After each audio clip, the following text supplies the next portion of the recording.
You're going to blow her mind in the bedroom if you know some of the more extreme moves. And this is going to be important because she's going to be crawling back for more. And most guys do not pay attention to these things. So let's dive in. First, if you want to have the best chances of doing something kinky specifically to what she likes, or even what you like, the best thing to do is to ask her. Just straight up ask her instead of trying to guess. So that means actually having a conversation with her. And this is something that you would do after you guys have slept together a few times.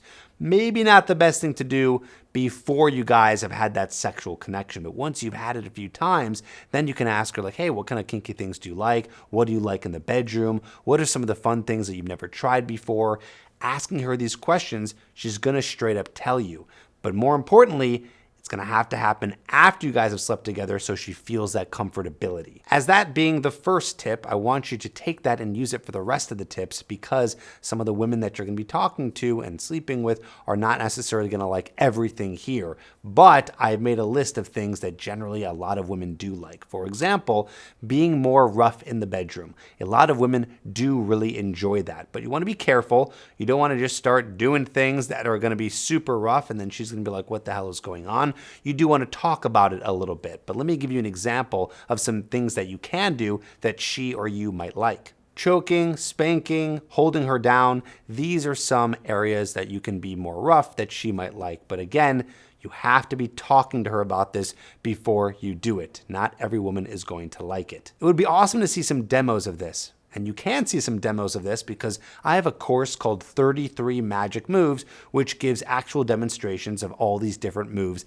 in the bedroom like the ones I just mentioned. I'll put a link down in the description below. You can check that out and you can get all the moves so you can learn exactly how to do it and what to do. Next in line, which might sound rough, but it's in its own category, is tying her up. So this is something also that women do enjoy, generally speaking. This can be a really fun one, and you can do all kinds of role play within this tying up scenario. They even have specific straps for this that are comfortable when tying down that you can even get on Amazon. So just look there or look anywhere for specific sex straps. Next is dildo play. Maybe she has one, maybe she doesn't have one, maybe she's interested in doing something with that. That could be something that could be really great because she, again, might have that already, and that can be something that can be fun in the bedroom that's not your normal sexual activity. I'm sure there's countless ways that you can go about having fun in the bedroom with a toy like that, but the best thing to do, again, back to the whole theme here, is talk to her about it. Ask her what she likes. Ask her what she would want to try. Ask her what she's already done with that because, again, maybe she has one. Next is a tantric technique, and it's called edging. This is when you hold in your orgasm so you can have longer lasting sex with a woman. So this means that you might have longer sex and you will not actually have an orgasm. So this is something that's going to have to be practiced. Maybe you do this at home. Maybe you do it with the woman that you're with. But this is a more extreme tip because this is going to be where you guys are going to be together for a long time and it's going to really build up and build up and build up. Now, this is also something that really depends from woman to woman because not every woman is going to be physically comfortable with being able to have sex for that long. So it's something that you're going to want to talk about and tell her that it's something that you want to try. And of course, it all comes down to, are you capable of actually doing it? I told you some things to do, but here's one not to do. Do not ever send a dick pic, even if it is solicited, even if she wants it. Don't even start sexting with her.